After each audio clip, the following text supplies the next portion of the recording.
The crystal field theory was proposed by Hans Bethe and Van Vleck.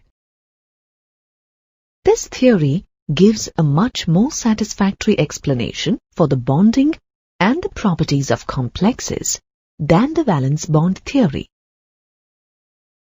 The crystal field theory is based on certain assumptions. The interaction between the metal ion and the ligand is purely electrostatic. That is, the metal-ligand bonds are 100% ionic in nature. Negative ligands are treated as point charges, and neutral ligands are treated as dipoles. Thus, the bonding in the complex may be an ion-ion interaction or an ion-dipole interaction.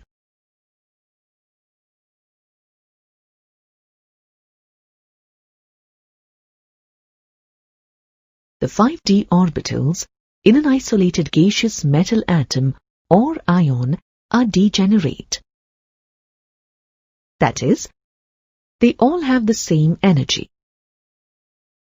However, when the ligands approach the metal ion to form a complex, the electrons in the d orbitals of the metal will be repelled by the negative charge or lone pair electrons of the ligands due to the repulsion between the like charges. As a result, the energy of the d orbitals increases and the degeneracy of the d orbitals is lifted. It results in the splitting of the d orbitals. The pattern of splitting of the d orbitals depends on the number of ligands and their arrangement around the central metal atom or ion.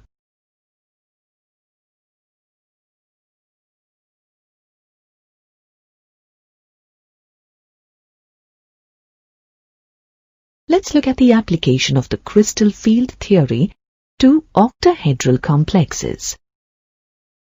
In octahedral complexes, the metal ion is at the center of the octahedron, and the 6 ligands lie at the 6 corners of the octahedron along the 3 axes X, Y, and Z as shown here. The approach of the ligands towards the central metal ion is considered a 2-step process. In the first step, it is assumed that the ligands approach the metal ion spherically, that is, at the same distance from each d orbital.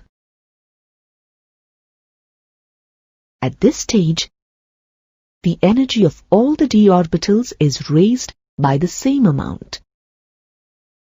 That is, the 5d orbitals still remain degenerate. The average value of the energy of the d orbitals at this stage is taken as 0, and this is called the barycenter. However, out of the 5d orbitals, 2, that is, the dx square minus y square and dz square orbitals, which are collectively known as the Eg set of orbitals, are oriented along the axes towards the direction of the ligands.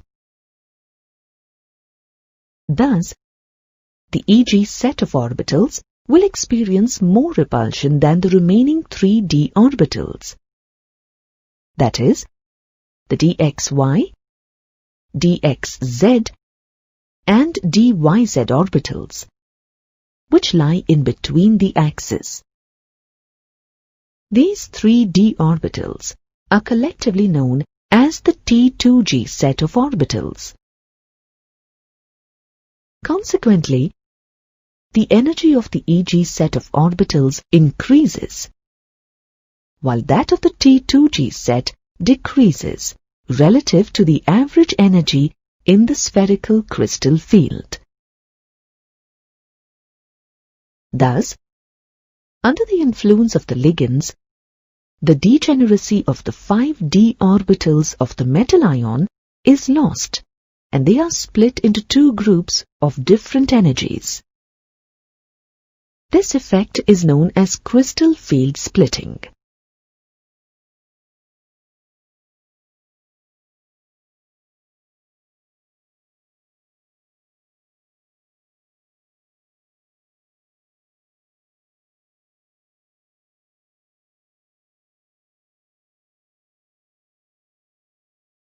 The extent of the splitting in energies is represented by the symbol delta O.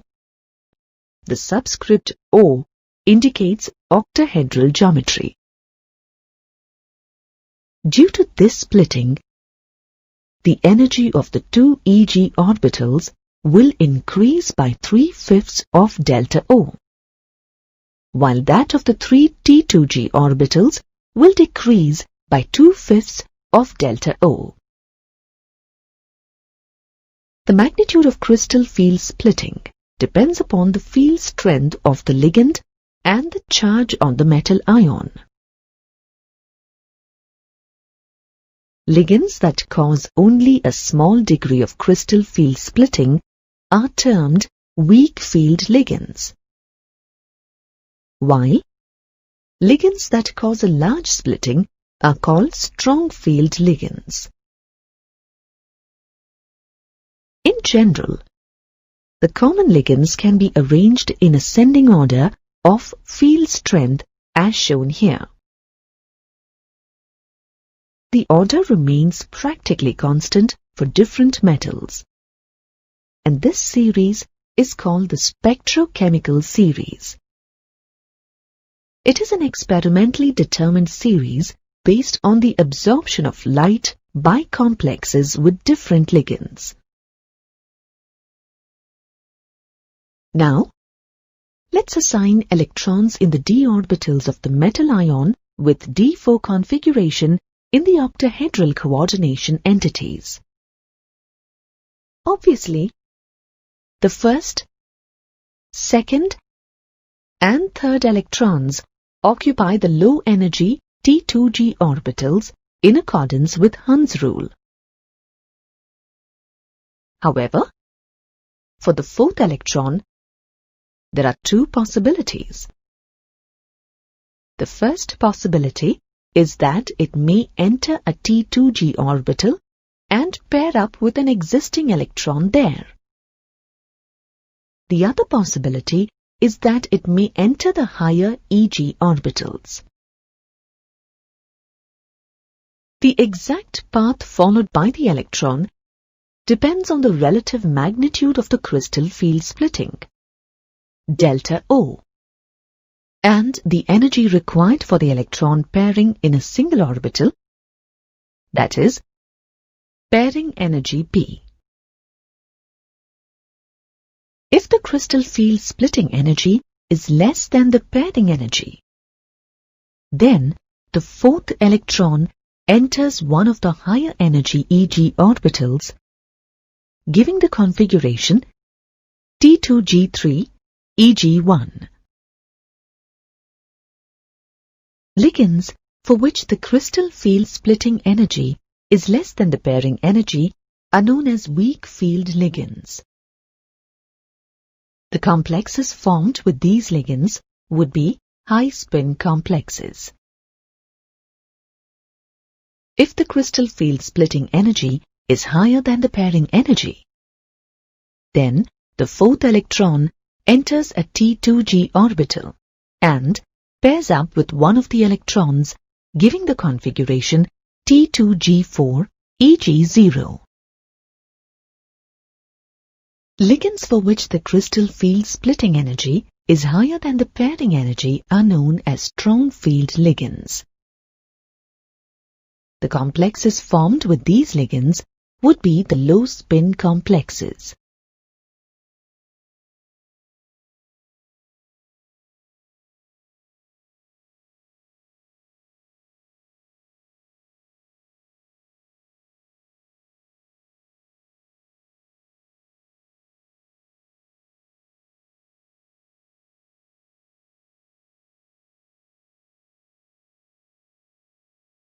Now, let's look at the crystal field splitting in tetrahedral complexes. The approach of the ligands in a tetrahedral field is as shown in the figure. You can observe from the figure that the ligands interact more with the T2G orbitals than the EG orbitals lying between the axes. This is because the T2G orbitals are oriented along the direction of the approach of the ligands. Thus, in tetrahedral splitting, the T2G orbitals are of higher energy, and the two EG orbitals are of lower energy. You can say that the d orbital splitting in tetrahedral geometry is exactly the reverse of octahedral splitting. The crystal field splitting in tetrahedral complexes, which is denoted by delta T, is smaller than that of octahedral complexes. The difference in energy can be represented by delta T is equal to 4 by 9 times of octahedral splitting. This splitting energy is not large enough to force the electrons to get paired up. Thus, low spin configurations are rarely observed.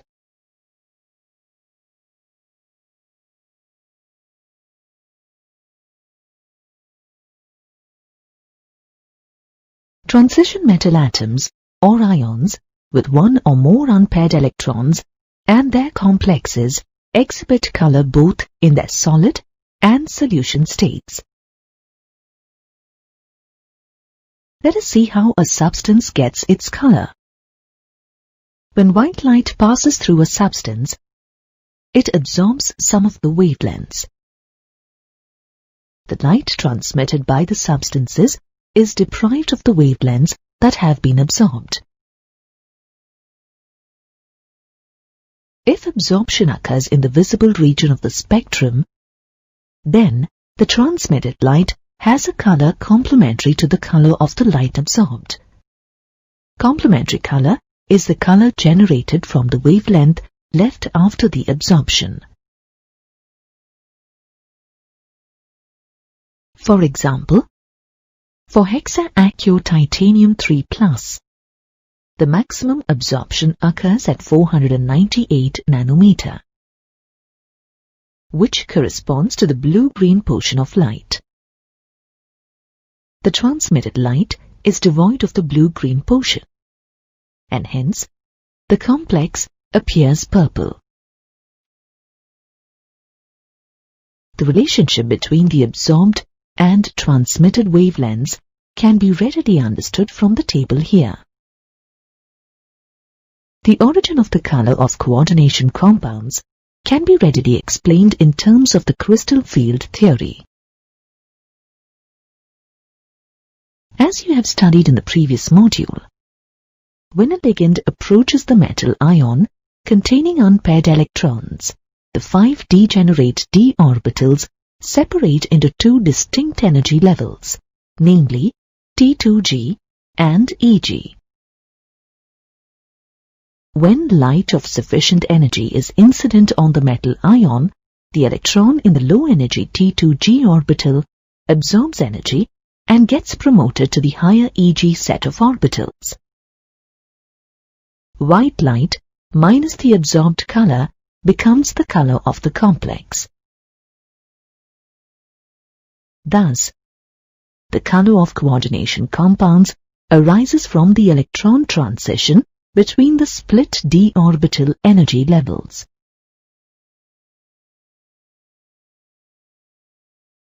Let us take the example of hexaacure titanium 3 to understand this. Hexaacure titanium 3 is an octahedral complex, in which titanium is in +3 oxidation state and has a single electron in the d orbital. The single electron is present in the lower T2G level in the ground state of the complex, When light passes through a solution of this complex, the electron in the lower T2G level is promoted to a higher Eg level by absorbing light with energy equal to the energy difference between the T2G and Eg levels. In this case, it absorbs energy corresponding to the blue-green region. As white light minus blue-green light gives purple color, the complex appears purple.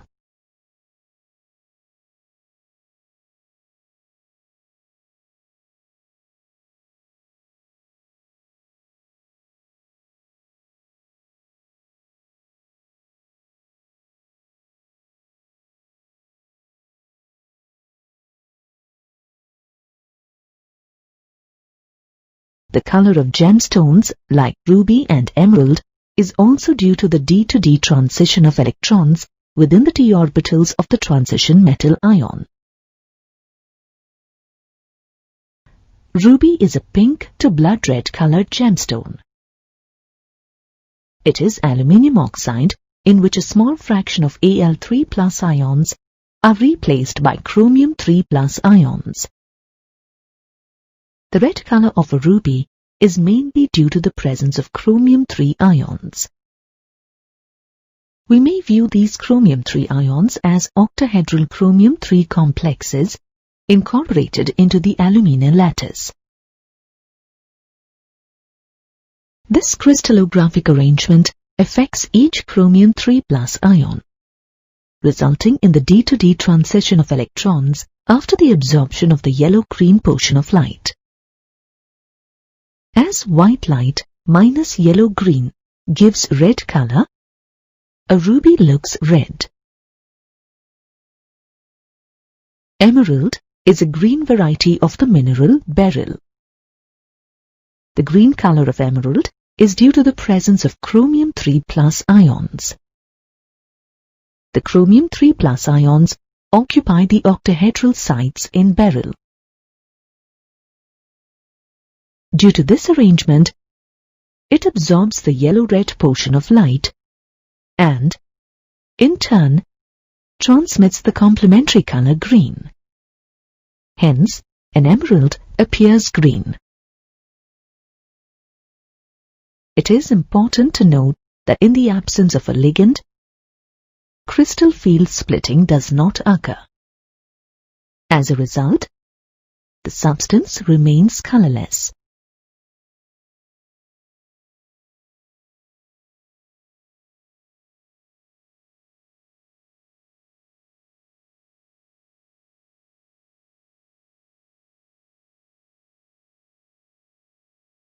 For example, when hexa-aqua titanium 3+ is dehydrated by heating it, it becomes colorless. Similarly, hydrated copper sulfate is blue, while anhydrous copper sulfate is colorless. The influence of the ligand on the color of a complex may be demonstrated by considering the hexa-aqua nickel-2 complex. When nickel-2 chloride is dissolved in water, it gives the green hexa-aqua nickel-2 complex. To this complex, if the didentate ligand ethane 1,2-diamine is added progressively in different molar ratios, different complexes with varying colors are formed. When the addition of ethane 1,2-diamine to the complex is in the molar ratio of 1:1, a pale blue colored complex of tetra-aqua ethane 1,2-diamine nickel-2 is formed.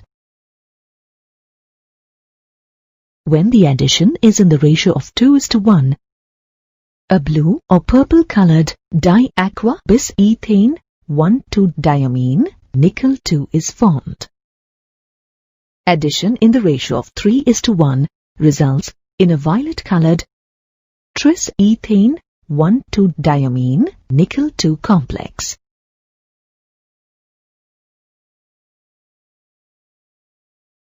Now let us see the drawbacks of the crystal field theory. Although it successfully explains the formation, structure, color, and magnetic properties of coordination compounds satisfactorily to a large extent, it suffers from some drawbacks.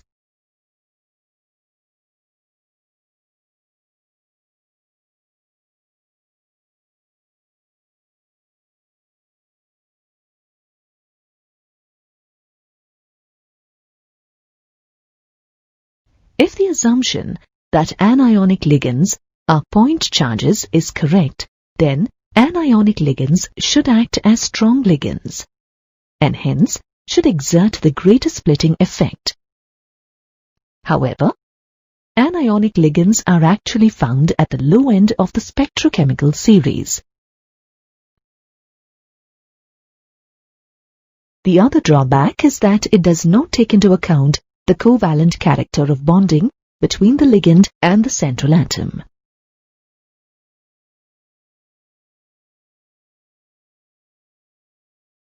Two or more compounds with the same chemical formula but different structural arrangements are called isomers. The phenomenon is known as isomerism. Isomers differ in one or more physical or chemical properties because of the difference in the arrangement of the atoms. Isomerism in coordination compounds may be broadly divided into two types: structural isomerism and stereoisomerism. Structural isomerism arises due to the presence of different kinds of bonds between the metal and the ligands. This can be further subdivided into several types, like ionization isomerism, solvate isomerism, ligand isomerism, linkage isomerism, polymerization isomerism, coordination isomerism, and coordination position isomerism. Of these, we will discuss only ionization isomerism, solvate isomerism, linkage isomerism, and coordination isomerism in this module. Let us first discuss ionization isomerism. Compounds that have the same stoichiometric composition but yield different ions in a solution are called ionization isomers. This type of isomerism is due to the exchange of groups between the complex ion and the ions outside it. The composition can be determined by a precipitation reaction. Pentaamine sulfato-cobalt 3 bromide and pentaamine bromido-cobalt 3 sulfate are two ionization isomers. The first isomer gives a white precipitate of barium sulfate with barium chloride solution, thus confirming the presence of free sulfate ions. By contrast, the other isomer does not give a positive sulfate test.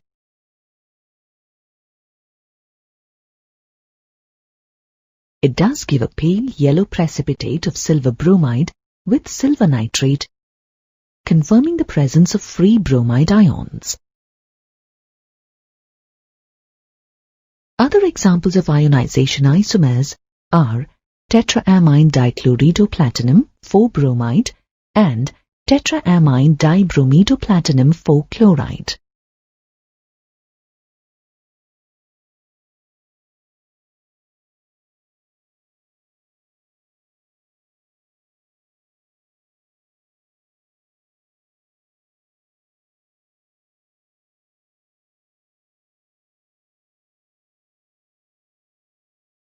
Let us now look at solvate isomerism, which is similar to ionization isomerism.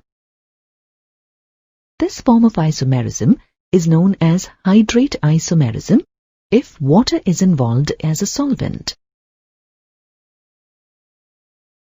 compounds that have the same composition but differ by whether or not solvent molecules are present as ligands in the coordination sphere or are merely present as free solvent molecules outside the coordination sphere are known as solvate isomers. 3 isomers of chromium chloride hexahydrate CrCl3 6H2O are known. From conductivity measurements and quantitative precipitation of the ionized chlorine, they have been identified as the violet-colored hexa-aquochromium 3 chloride, the green-colored penta-aquochloridochromium 3 chloride hydrate, and the dark green-colored tetra-aquo-dichloridochromium 3 chloride dihydrate. These isomers have different chemical properties. On reacting with silver nitrate to test for Cl ions, we would find 3, 2, and 1 chloride ions in the solution respectively.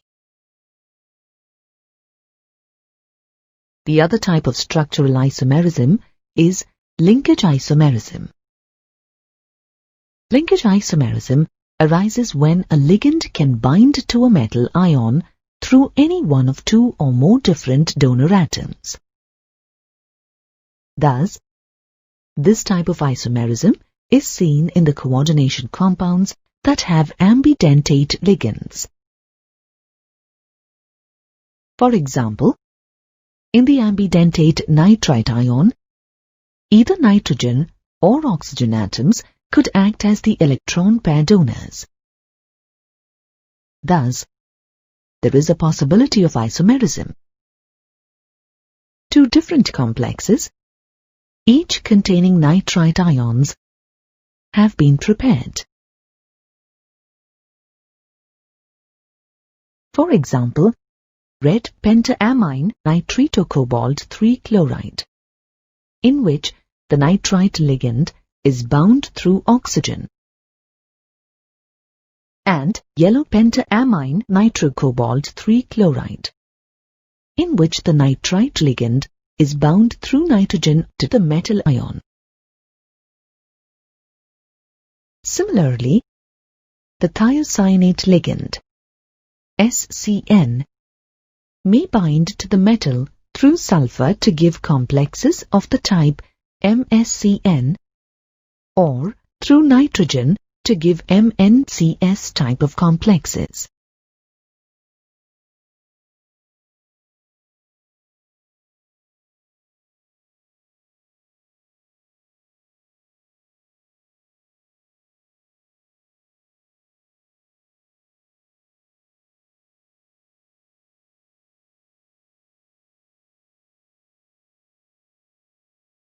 Coordination isomerism is another type of structural isomerism. This type of isomerism arises when both the positive and negative ions are complex ions. It may be caused by an interchange of ligands between the anion and the cation.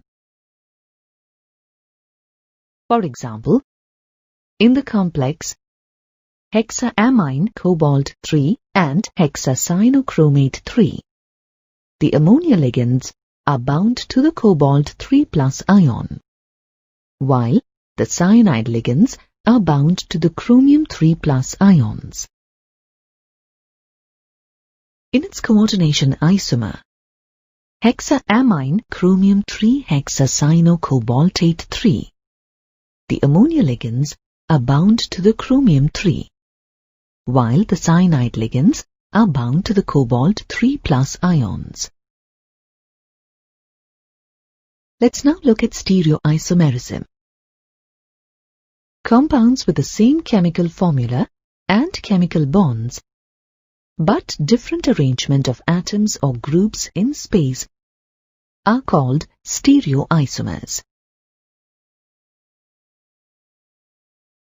Stereoisomerism can be subdivided into geometrical isomerism and optical isomerism. Geometrical isomerism is also known as cis-trans isomerism. It is seen in the heteroleptic complexes with coordination numbers 4 and 6. The isomer in which the two identical groups are adjacent to each other is known as a cis isomer, while the isomer in which the two identical groups are diagonally opposite to each other is known as a trans isomer. It is important to note that only square planar complexes show the phenomenon of geometrical isomerism, and not tetrahedral complexes. This is because the relative positions of the unidentate ligands attached to the central metal atom in the tetrahedral geometry are the same with respect to each other.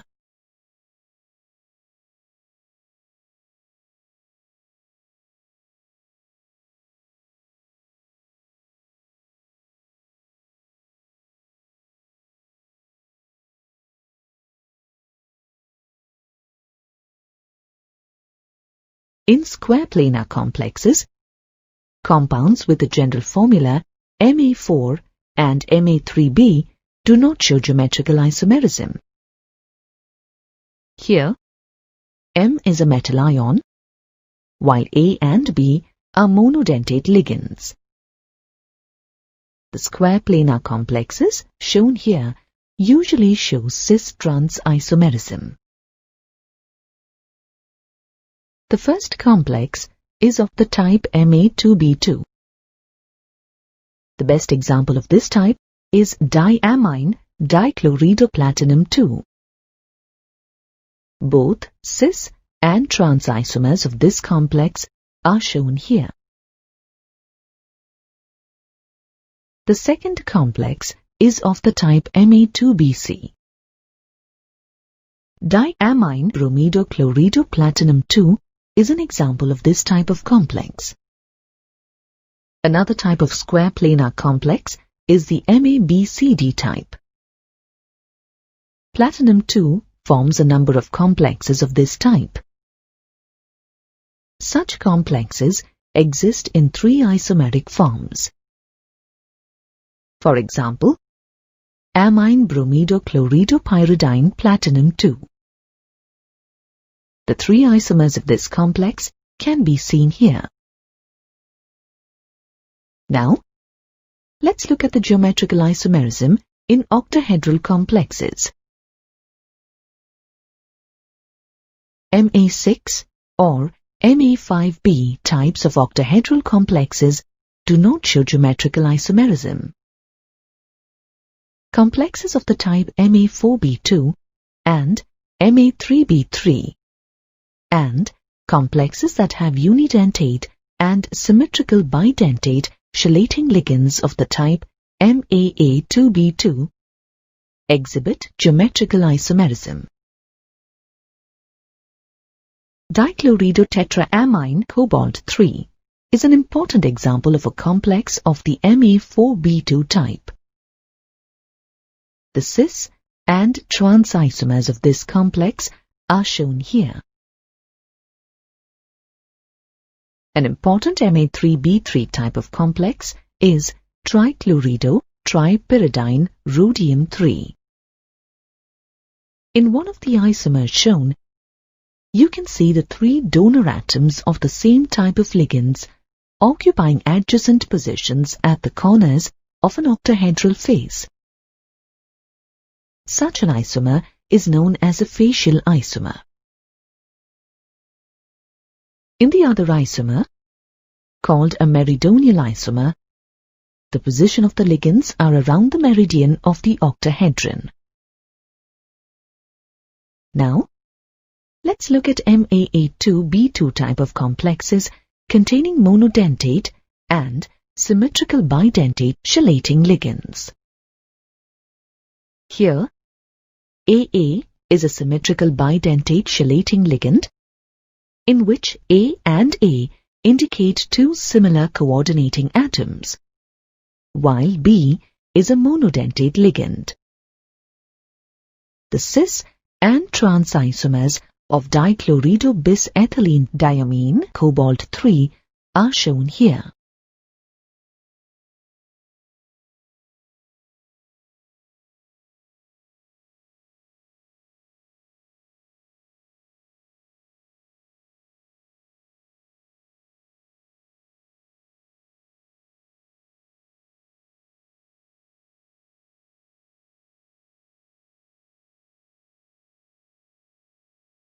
Let's examine optical isomerism, which is the other type of stereoisomerism.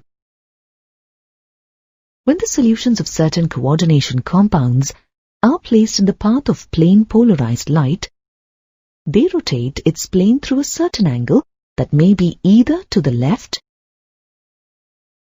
or to the right. This property of a complex of rotating the plane of a polarized light is called its optical activity. A complex that possesses this property is said to be optically active. Complexes that rotate the plane of polarized light towards right are said to be dextrorotatory or D-form, while complexes that rotated towards the left are called levorotatory or L-form. The D and L forms are mirror images and cannot be superimposed on each other. Such molecules or ions that cannot be superimposed are called chiral. Since these forms are related to each other as mirror images, they are commonly called enantiomers. Although optical isomerism is possible in a variety of octahedral complexes with unidentate ligands of the types Ma2b2c2, Ma2b2cd, Ma2bcde, and MABCDEF. We will restrict our discussion to complexes containing only bidentate ligands of the type MAA3 and complexes containing monodentate and symmetrical bidentate chelating ligands of the type MAA2B2. Tris-ethylene diamine cobalt-3 is the best example of an optically active coordination compound of the type MAA3, which has only bidentate ligands. The dextro and levo isomers of this complex are shown here. Dichlorido-bis-ethylene diamine platinum-4 is an example of an optically active coordination compound of the type MAA2B2 containing both monodentate and symmetrical bidentate ligands. Note that only the cis isomer of this complex shows optical activity. Its trans isomer shown here is optically inactive because its mirror image can be superimposed on itself.